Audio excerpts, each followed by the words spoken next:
비교하고 이제 중과 한번 가겠습니다. 우리가 임대주택으로 등록하면은 양도소득세에서 적용받을 수 있는 혜택이 6가지가 있다고 했습니다. 첫 번째 봤던 거주요건 적용 배제, 지금 봤던 거주주택 비과세, 이번에는 이제 양도세 중과 배제와 관련된 내용입니다. 볼게요. 다주택자가 조정대상 지역에 소재하고 있는 중과대상 주택을 양도할 경우에는 양도소득세가 중과됩니다. 양도세가 중과된다는 의미는 2가지를 의미해요. 첫 번째, 보유기간에 대한 혜택을 못 받는 거예요. 그게 이제 장기보유 특별공제죠. 얘를 못 받고, 세율이 지금 6%에서 45% 8단계 누진세율로 되어 있는데, 이 세율에다가 플러스 20% 플러스 30%가 가산된다는 겁니다.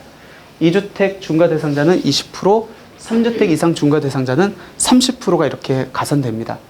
그럼 중과가 적용되지 않았을 때하고 중과가 적용됐었을 때 세금 차이를 비교를 해보면은 장특공제 안 되고 세율이 가산 적용되기 때문에 세금을 비교해보면 거의 2배 이상 이렇게 차이가 나요.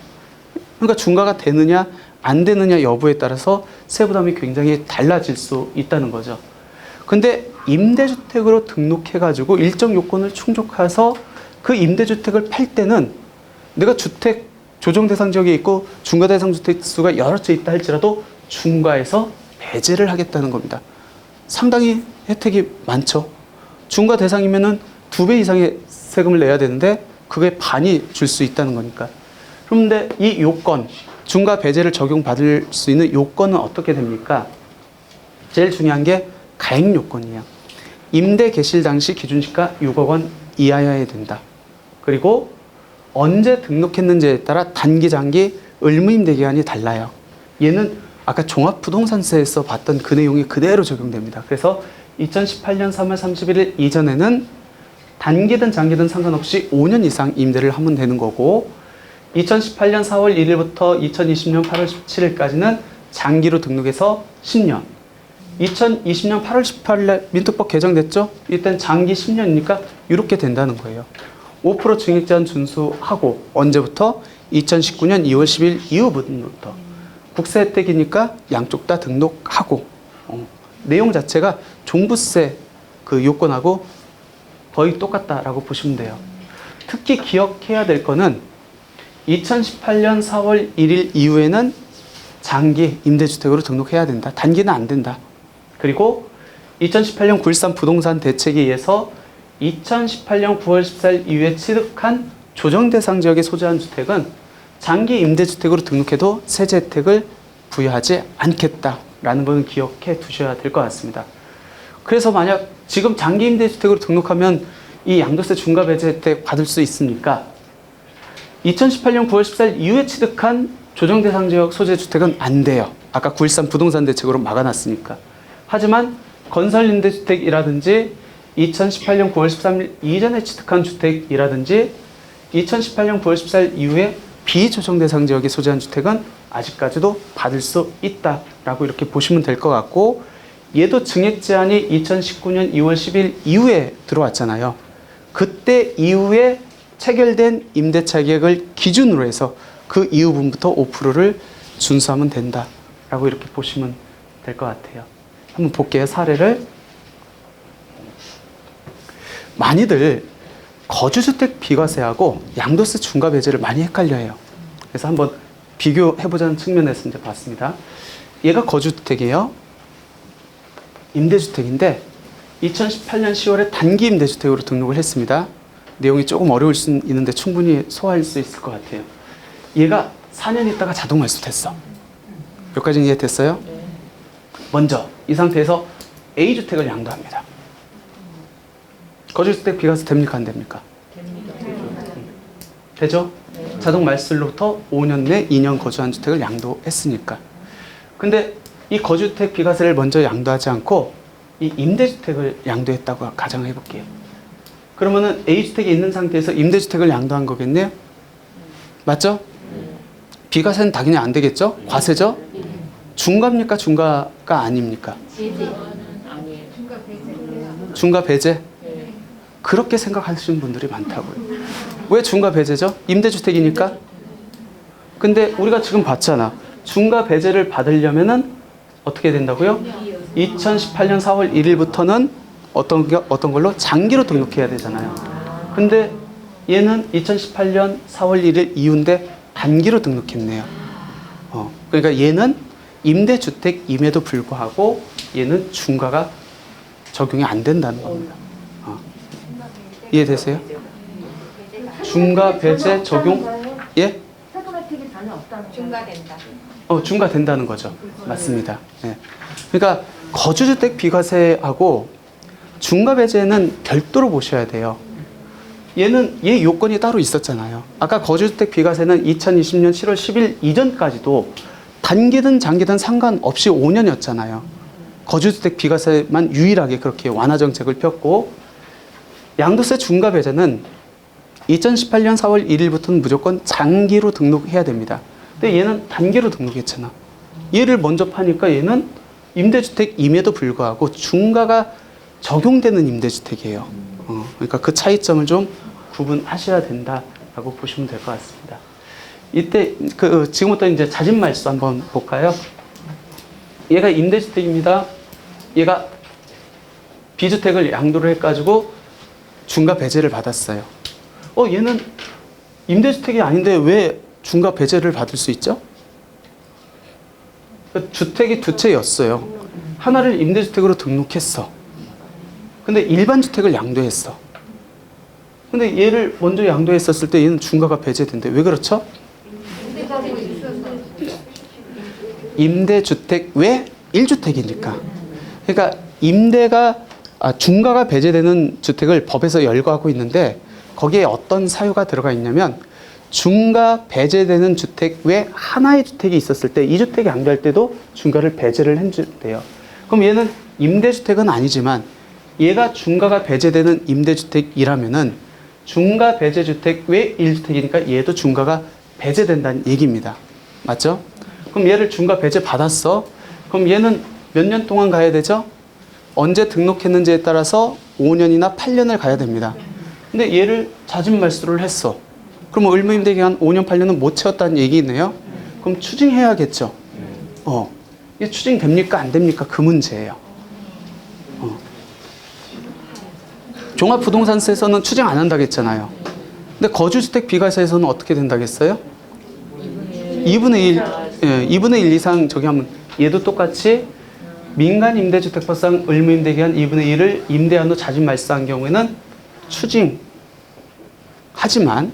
2분의 1 이상 임대하고 자진 말소한 경우는 추징하지 않겠다. 그래서 제가 처음 말씀드렸을 때 단기로 등록한 모든 주택하고 장기로 등록한 아파트는 자진 말소를 할 수 있는데 민간임대주택법상에서는 굳이 2분의 1 이상을 임대하고 자진 말소를 하지 않아도 된다고 했습니다. 근데 세제 혜택 때문에 많이들 2분의 1 이상을 임대하고 자진 말소를 해야 된다고 많이들 알고 있는데 그때 세제 혜택은 딱 두 가지예요. 첫 번째 거주주택 비과세하고 양도세 중과 배제. 특히 자진 말소 하려고 하는 분들은 꼭 기억하셔야 됩니다.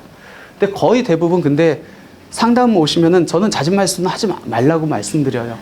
웬만하면 끝까지 가세요. 자동 말소 될 때까지. 왜 그러면 자진 말소를 하면은 바로 다가오는 게 종부세인데 굉장히 큽니다. 세부담 자체가. 그리고 조금 이따 보겠지만 자진 말소하고 이 주택이 중과 배제 받으려면 1년 안에 팔아야 돼요. 근데 이게 부동산이라는 특성 때문에 1년 안에 못 팔 수 있는 상황이 얼마든지 발생할 수 있거든요.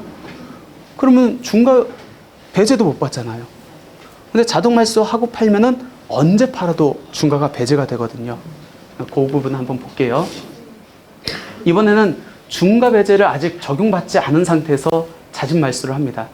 얘가 아파트 장기 임대주택으로 등록을 했는데 여기서 자진 말소를 했어요. 그러면 이 임대주택으로 등록한 주택을 양도할 때 다른 주택이 있다고 하고 이 주택을 양도할 때 얘가 중과 배제 됩니까? 라는 거예요. 중과 배제를 해줘야 되는데 요건이 있다는 거죠. 민간 임대주택의 2분의 1 이상을 임대를 하고 중요한 게 자진 말소일로부터 1년 이내에 양도를 해야 된대요. 근데 1년이 경과되면 어떤 예외 규정이 없어요. 그래서 웬만하면은 자진 말소 또 자동 말소 둘 중에 선택하라고 하면은 자동 말소 될 때까지 기다리는 게 제일 좋습니다. 종부세도 그때까지 이제 합산 배제 받고 또 자동 말소가 되면은 이 1년이 아닌 언제 팔아도 중과가 배제가 되기 때문에 웬만하면은 특별한 개인적 사정이 아니면은 자동 말소까지 끌고 가는 게 낫지 않을까 생각됩니다. 이번에는 자동 말소 한번 볼까요? 얘가 임대주택으로 등록했습니다. 물론 다른 주택 여러 채 있어요. 그리고 얘가 자동 말소 됐습니다. 자동 말소와 관련돼서는 두 가지로 구분해 볼게요. 얘가 임대주택으로 등록된 상태에서 일반 주택이 있어가지고 얘를 중과 배제 주택 외 주택으로 먼저 중과 배제를 받았어. 얘가 자동 말소 되면 추징되느냐 문제인데 하면 안 되겠죠? 그러면 오케이 자동 말소 됐어. 얘를 팔 때 얘 중과 배제 받느냐? 자동 말소 되니까 중과 배제를 해줘야겠죠? 언제까지? 양도 기한에 상관없다. 그럼 비교를 해보면은 자진 말소 한 경우에는 의무임대 기한의 2분의 1 이상을 경과하고 자진 말소일로부터 1년 내에 팔아야 이제 중과에서 배제가 되는데 자동 말소는 기한의 제한이 없기 때문에 웬만하면은 자동 말소로 끌고 갔다가 매각하시는 게 낫지 않을까 생각됩니다. 이제 거주주택 비과세하고 한번 비교해 볼게요. 이제 하나를 기억하면 하나를 또 까먹죠. 저희가 그런 나이가 됐어요. 거주주택 비과세는 몇 년 내에 팔아야 되죠? 5년. 얘는 1년. 근데 거주주택 비과세 자동 말소도 몇 년이에요? 5년. 얘는 기한 없음. 그러니까 거주주택 비과세하고 양도세 중과 배제하고는 좀 차이가 있다는 거 기억하셔야 됩니다. 그러니까 항상 뭔가를 예측할 때 내가 적용받을 수 있는 세제 혜택이 뭔지를 먼저 생각을 하셔야 돼요. 거기에 맞춰가지고 뭐 양도 전략 계획을 이제 수립해야 현명하겠죠. 자진 말소, 자동 말소 등 임대주택 양도시 이제 쟁점 사항. 요것도 이제 그동안 말이 많았었죠. 자동 말소 예를 됐습니다. 근데 지금 당장 안 팔고 얘를 2년 있다 팔려고 해. 왜? 자동 말소되면 언제 팔아도 중과가 배제되니까. 그러면 자동 말소되고 내가 팔 때까지, 그러니까 향후 앞으로 2년 동안 이 임대주택은 들어가서 살면 안 되고 사업자 등록도 계속 유지를 하고 5% 증액 제한도 못 받습니까? 이제 그 얘기예요. 근데 이거보다 더 심했던 거주주택 비과세도 아까 어떻게 괜찮다라고 나왔죠. 제가 볼 때는 그거를 준용해가지고 이 중과 배제도 당연히 자동 말소 이후에는 내가 그 주택에 들어가 살아도 그 다음에 5%를 증액 제한해도 사업자 등록을 폐업해도 당연히 중과 배제는 적용해줘야 되지 않을까라는 건데 이것도 또 반대로 또 생각하시는 분들이 또 있어요. 제가 봤을 때는 큰 문제는 없을 것 같습니다. 근데 가장 지금 자진 말소, 자동 말소 제도가 시행되면서 가장 피해를 본 사람들이 아마 재개발, 재건축으로 이제 임대주택이 들어간 분들이지 않을까 생각됩니다. 보세요. 얘가 2년 거주를 했어요. 임대주택이 있습니다. 그리고 얘를 거주주택 비과세로 먼저 팔았습니다. 가능하죠? 임대주택이 있는 상태에서 팔았으니까. 그 상태에서 얘가 의무임대기간이 끝나기 전에 재개발, 재건축이 들어갑니다. 이때는 이미 혜택을 받았는데 토해내라고 하면 너무 억울하겠죠? 그래서 요거는 문제 없어요. 법에서도 추징 배제입니다. 가장 억울한 분은 아직 내가 중과 배제 또는 거주주택 비과세 안 받은 상황. 예를 들어서 얘가 2년 거주를 했습니다. 장기 임대주택이에요. 장기 임대주택. 그리고 얘가 재건축으로 직권 말소가 됐습니다. 그 상태에서 얘를 팔았을 때 거주주택 비과세가 적용되느냐 라는 얘기입니다. 돼요, 안 돼요? 거주주택 비과세가 뭐라겠죠? 거주주택을 팔 때 뭐가 있어야 된다고요? 임대주택이 있어야 돼요. 그럼 이 케이스 같은 경우는 얘를 팔 때 임대주택이 직권 말소, 양도 허가 사유로 인해서 직권 말소가 되고 임대주택이 있어요, 없어요? 없잖아요. 그러니까 이런 분들이 지금 가장 피해를 보고 있는 상황이에요. 선생님, 근데 B 말고 C 다른 임대주택이 있으면 어떻게 되나요? 지금 말 C 다른 C 임대주택이 또 있으면 만약 여기에서 C주택이 있고 임대주택이라고 가정할게요. 그러면 거주주택 비과세라는 건 뭐죠? 임대주택 외 하나의 거주주택에 대해서 비과세를 받는 거잖아요. 그러면 그거는 하나의 거주주택이 아니잖아요. 임대거든요. 네? 씨가 임대 장기 임대를 하는 경우. 그러니까 여기서 C주택이 이제 장기 임대주택으로 등록돼 있고 얘가 이제 재개발 재건축이 이렇게 들어갔다는 거잖아요. 그러면 얘 팔 때 하나는 지금 입주권으로 들어가 있고 하나는 임대주택이고 그러면은 이주택이 되겠네요. 2주택이잖아요. 근데 그때도 예외가 적용될 수 있는 게 거기까지 하면 내용이 조금 복잡한데 이해할 수 있으면 들으세요. 내가 주택이 한 채 있어요. 주택이 주택을 가지고 있는 사람이 아니고 만약 예를 들어서 이렇게 있는 상황에서 재개발 입주권을 이렇게 승계 취득했다 라고 하면은 그건 하지 맙시다. 그거 복잡해요. 아무튼 거주주택 비과세는 임대주택이 있는 상태에서 2년 이상 거주한 거주주택을 팔 때 양도를 해야 돼요. 그러니까 임대주택 외 하나의 거주주택이에요. 물론 두 개가 되는 케이스가 있는데 그거는 이 거주주택이 일시적 2주택 비과세 요건을 충족해야 됩니다. 근데 지금 아까 말씀하신 거는 그 일시적 2주택 요건이 안 되기 때문에 거주주택 비과세 특례 자체가 적용될 수 없다. 얘는 어쩔 수 없는 사업, 재개발, 재건축, 정비 사업에 의해서 직권 말소됐음에도 불구하고 좀 구제를 해주는 게 맞을 것 같은데 현행 법상으로는 구제책이 없다라고 보시면 될 것 같아요. 저거 말소되기 전에 무조건 거주택은 팔아야 맞아요. 되는 얘기네요. 맞아요. 그러니까 얘가 말소되기 전에 직권 말소되기 전에 얘를 팔아야 임대주택 외 하나의 거주주택이 돼가서 비과세를 받을 수 있습니다. 비가 만약에 4년 약간 지나서 됐다 그러면 얘가 장기 임대를 갖다 한 4년 6개월 정도 됐다 그러면은 그럼 잦은 말소해야죠. 아까 잦은 말소는 2분의 1을 경과하고 얘를 5년 내 팔면은 된다고 했잖아요. 자기가 알아서 자지 말자. 그렇죠. 맞죠. 예? 직권 말소하기 전에. 그렇죠. 근데 그때 잦은 말소 했었을 때는 민간임대주택법상 2분의 1을 충족한 상태에서 해야 이제 거주주택 비과세를 적용받을 수 직권 있겠죠. 말소된 아파트가 다세대 통건물일 경우에는 그게 잠깐만. 다 팔아야 되는데 어떻게 해야 돼요? 그런 개인적인 질문은 좀 이따 받을게요. 일단은 수업은 나갈게요. 저 경우에 예. 재건축된 아파트를 만일에 팔면 어떻게 되나요? 재건축된 아파트를 팝니다. 그때 뭐가 있다고 가정을 할까요? 장기 임대가 있다고.